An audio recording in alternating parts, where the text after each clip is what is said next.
As a woman, have you ever walked through the finance section of a bookstore and noticed that there's a distinct lack of financial literature that addresses your specific needs? Well, renowned financial planner Sylvia, who regularly speaks on radio and at workshops focusing on personal finance, took it upon herself to change that.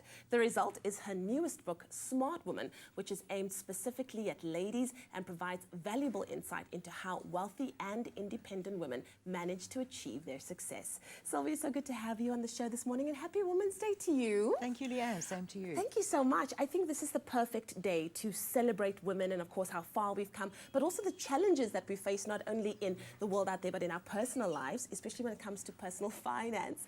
Let's kick it off first with what exactly is a smart woman? Leanne, I think it's about making smart decisions. So often when we make decisions around money, we make decisions that actually make us poorer. So being a smart woman is making decisions that actually lead us to greater wealth. So making those smart choices with our money that actually help create wealth in the long term, instead of making decisions that make us poorer at the end of the day. I think as women we have some unique challenges when it comes to our own personal finance, but let's talk about the motivation behind this book. In your research or when coming up with the idea for it, did you find that when it comes to the financial landscape of women that there was something lacking and that there were certain things that we were doing wrong? There's been quite a number of books written around money and around building your wealth in South Africa. A lot of those books have been written by men, and there have even been some books written for women by men, which is okay, I suppose. But I think it actually helps to have a woman's view on a woman's finances. So we've also had books written by American women, for women, and those books have been available in South Africa.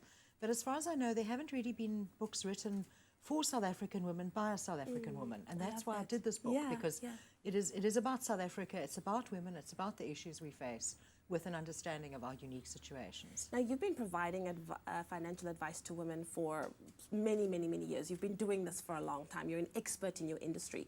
What would you think is the common mistakes that women make when it comes to their personal finance?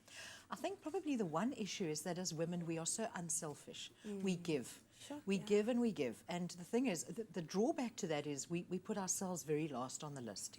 Obviously, it's a generalization, because there are some women in this country who are incredibly money savvy and very, very good at that. But generally, as I say, as women, we juggle many roles and we give a lot and we put ourselves last. So that is really our greatest disadvantage. And we feel guilty by being selfish. You know, to say to a woman, it's okay to pay yourself first, to put yourself at the top of the priority list. We feel guilty. We feel guilty because we work and we can't be with our children. You know, so a lot of those issues all come together and result in the fact that as women, we often don't take care of ourselves and create a financial basis. That's what it's really about, creating a strong financial foundation for ourselves as women. Well, I certainly can't wait to read this book. I want to be a smart woman in my life. So, Sylvia, I want to say thank you so much for being here and, of course, for helping us celebrate being a woman and, of course, doing it responsibly and, you know, getting the success that I think we all deserve. Thank you. Absolutely amazing. Well, if you would like to become a smart woman yourself, then why don't you go and get your hands on Sylvia's book? And remember that it doesn't matter how old you are, it's never too late to reach that financial success that I know we're all looking forward to. Smart Woman, definitely a book we need to read.